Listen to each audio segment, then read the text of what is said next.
भाई सब क्या है ना कि आजकल भारतीय क्रिकेट टीम में सब कुछ सही नहीं चल रहा है। आजकल टीम इंडिया के बारे में क्या बातें हो रही पता है? तुम अच्छी बैटिंग नहीं करते हो, तुम्हें नहीं खिलाना चाहिए, तुम कोच अच्छे नहीं हो, तुम बॉलर अच्छे नहीं हो, तुम्हें निकाल देना चाहिए, तुम्हारी वजह से भारतीय टीम सीरीज हारी है, तुमने अच्छे प्लेयर्स को मौका नहीं दिया, तुमने इनकी जगह पर उनको खिलाया।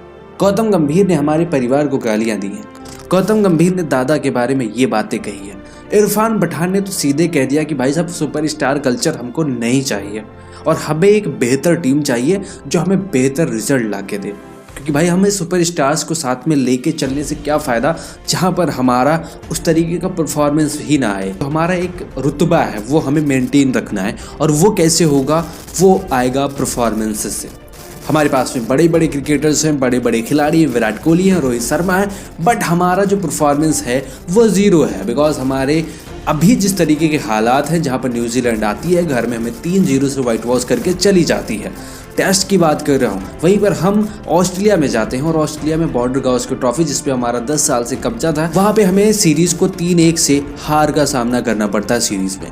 तो ये कुछ आजकल चल रहा है जिसकी वजह से हम वर्ल्ड टेस्ट चैंपियनशिप से बाहर हो गए हैं और फाइनल में जगह नहीं बना पाए। जहाँ पर न्यूजीलैंड की सीरीज से पहले ऐसा लग रहा था कि भारतीय टीम इस बार फाइनल जरूर खेलेगी और फाइनल में हमें जीत की उम्मीद भी बना रहे थे हम लोग, ठीक है। लेकिन वहीं पर न्यूजीलैंड की टीम हमारे घर पे आती है और हमें कुछ इस तरीके से हरा के जाती है कि हमारा सपना होता है कि भाई हम बीजीटी यानी बॉर्डर गावस्कर ट्रॉफी में 3-1 से कम जीतेंगे। तो अगर ऐसे हम जीते तो हमें वर्ल्ड टेस्ट चैंपियनशिप में शायद से मौका मिल जाता फाइनल खेलने का। लेकिन वहां पर ऑस्ट्रेलिया ने हमें 3-1 से तो हरा दिया और ऐसे में हमारा सपना जो था वो टूट गया।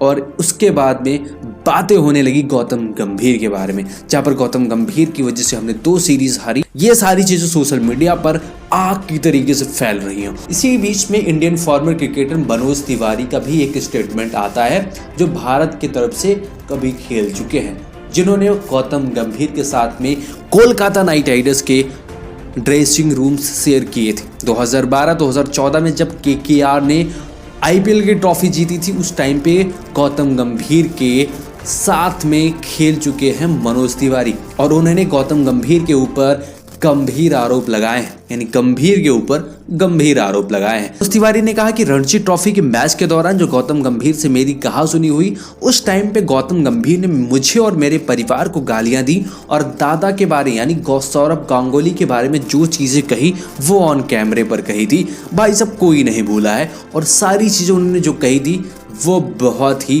भद्दी थी। पर मनोज तिवारी ने गौतम गंभीर को ढोंगी भी कहा है, क्योंकि उन्होंने कहा कि ये जब बातें करते हैं तो बड़ी बड़ी करते हैं, लेकिन जब इनको कुछ इंप्लीमेंट करना होता है वहां पर ये जीरो हो जाते हैं। उन्होंने कहा कि जब ये भारतीय टीम के कोच नहीं थे, हेड कोच नहीं थे, उस टाइम पे ये बातें करते थे कि भाई सब फॉरेनर जो कोच होते हैं, जो असिस्टेंट कोच होते हैं वो, या फिर हेड कोच होते हैं, वो आते हैं, उनके अंदर फीलिंग्स नहीं होती हैं, वो सिर्फ पैसे कमाते हैं, मौज करते हैं और चले जाते हैं।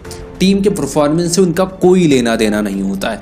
लेकिन जब ये इंडिया के हेड कोच बने तो फिर इन्होंने मॉर्नी मोर्कल ऐसे लोगों को क्यों रखा, जो कि एक समय पे एलएसजी के कोच हुआ करते थे। मॉर्नी मोर्कल, उनके साथ में गौतम गंभीर थे, उनके टीममेट्स थे, और इन्होंने एक कोच और असिस्टेंट कोच रखा है जो कोलकाता नाइट राइडर्स में इनके साथ में रहते थे। तो ऐसा इन्होंने क्यों किया?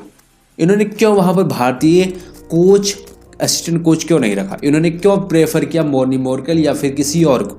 ये आरोप यहाँ पर गौतम गंभीर के ऊपर मनोज तिवारी ने लगाया। साथ ही कहा कि डोमेस्टिक्स में शानदार प्रदर्शन करने के बाद में आकाशदीप को इन्होंने क्यों नहीं चुना? वहां पर ये हर्षित राणा को बॉलिंग पर क्यों लेके गए बीजीटी यानी बॉर्डर गावस्कर ट्रॉफी के पहले मैच में?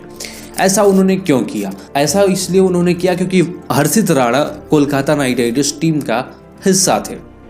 बड़े एलिगेशंस यहाँ पर लगाए जा रहे हैं आजकल टीम इंडिया पर। आपको क्या लगता है कि भारतीय टीम में सच में गड़बड़ियां हैं? सच में मैनेजमेंट गलत काम कर रहा है, या फिर ये सारी चीजें सिर्फ एक कहने वाली बातें हैं?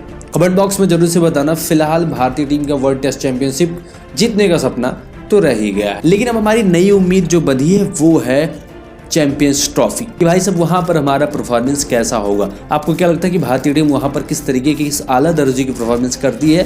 कमेंट बॉक्स में जरूर से बताना। फिलहाल इस वीडियो में बस इतना। वीडियो पसंद आई, क्रिकेट जुड़े से वीडियोस देखना चाहते हैं मजे के साथ में, तो इस वीडियो को लाइक से सब्सक्राइब जरूर कर देना। मिलते हैं आपसे अगले वीडियो में, तब तक के लिए बाय, टेक केयर।